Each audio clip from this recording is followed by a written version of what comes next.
do that. We'll hit the regional headlines here shortly. Let's jump into Farm Aid. I know so many people are anxious to hear about this and have a lot of questions. So this is that annual music festival slash fundraising event that I believe is 40 years old, if I'm not mistaken. I think it's Farm Aid 40.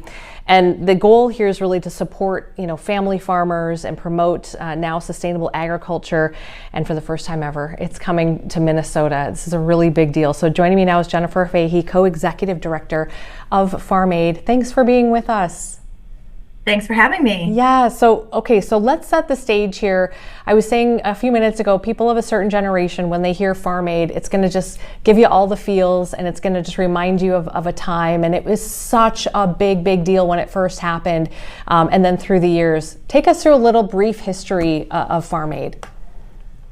Well, Farm Aid started in 1985, and it was Willie Nelson who stood up and said, what's happening to family farmers right now is not right. I'm going to do what I can.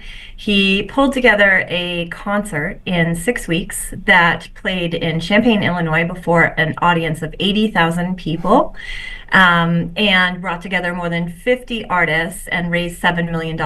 And more importantly, perhaps, it raised the national attention of the nation to what family farmers were experiencing, basically being pushed off their land by high interest rates and plummeting land values and closing markets. Unfortunately, reminiscent of what many farmers are experiencing right now. They did call attention to the problem, and policy came into play that helped family farmers stay on the land by the hundreds of thousands. And Farm Aid continued to keep happening year after year. Willie said, we still need to do this. And eventually, a place where it was very much about celebrating local food movements and all of the good things happening in agriculture. But agriculture is such a tough industry. It has these ebbs and flows. And as I say, right now, farmers are experiencing a lot of challenges. And it just goes to show how important raising this awareness is and celebrating farmers, because they're so important for all of us. Yeah. And first time in Minnesota, which blows my mind. How did Minneapolis get chosen? I mean, did the city pitch you, or what was that like?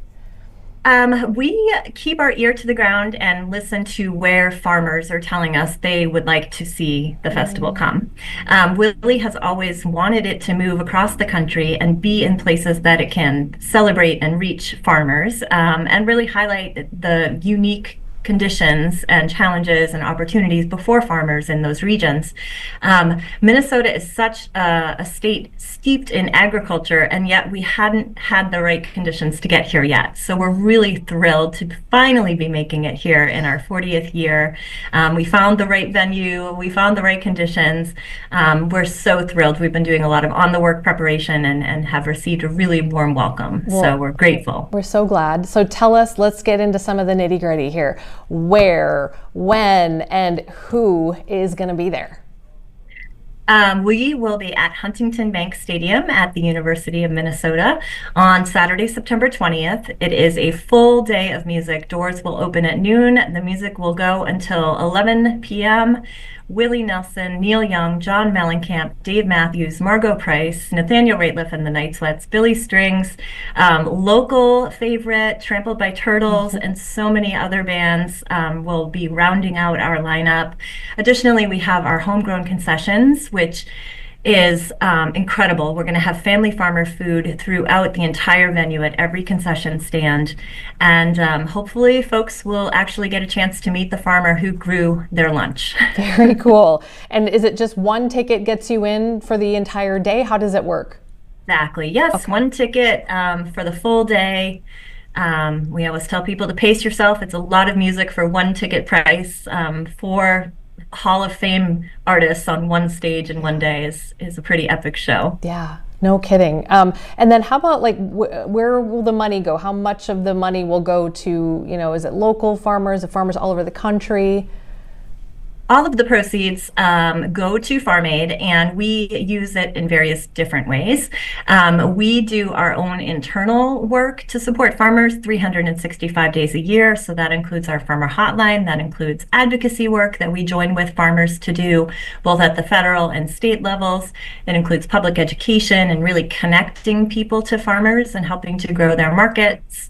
Additionally, we have a grant program that makes grants at the end of the year to organizations all over the country who are working with farmers. So many groups will be here in Minnesota, and we have longtime partners, including the Farmers Legal Action Group and Land Stewardship Project, who we've been working with all these decades. So. Yeah, and just a quick follow-up to that. Could you give me a couple of examples of some of the issues or the priorities, for those of you involved in Farm Aid? I'm sure it's probably evolved over the years. We're talking more about equitable agriculture, sustainable ag, things like that. Can you give me some examples of how it's changed?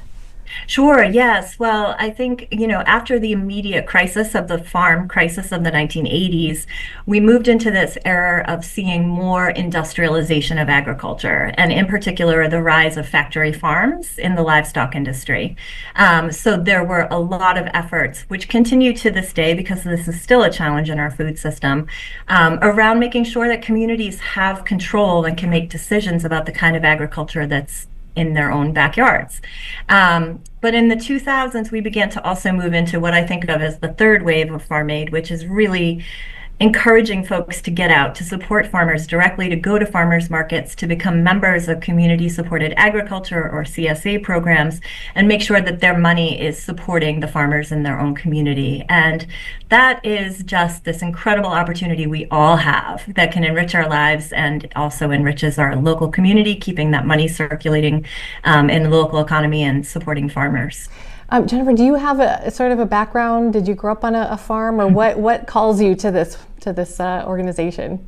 I don't have a background. In fact, because I don't have a background in agriculture, I took my first vacation with Farm Aid back in 2003 to go work on a farm for a week. Oh, great. And I suppose that's where the bug really hit me. Additionally, I've just had these incredible opportunities to work with the artists and to work on these really fun projects. We've done a documentary film. We do a lot of film work all across the country with farmers, really helping to share their story. And it's an incredible opportunity to really shape the future of agriculture and work with tremendous people who work so hard and really enjoy what they do. Yeah, we know tickets go on sale on this, I think the 16th for Farm Aid 40 at 10 a.m. our time on the 16th. Put it on your calendar, and then ticket prices. What I have here is about $100 to anywhere to almost $400, something in that right. range. Do you? What's your gut feeling on? I mean, is this something you think is going to be like a sellout kind of a thing, or what's the past taught you? We hope so. I mean, that's always our goal, and the festival does bring in most of the proceeds that fund our work throughout the year. So it's a really important day for us, but it's also about raising awareness. So every opportunity we have to really shine a spotlight on the farmers, which we do throughout the day on Farm Aid Day, is an opportunity for us to really do the work and let family farmers be the rock stars and take center stage. That's awesome. Great. Farm Aid 40 at Huntington Bank Stadium, Minneapolis, September 20th, a day of music, family farmers, again, homegrown food, ag experiences.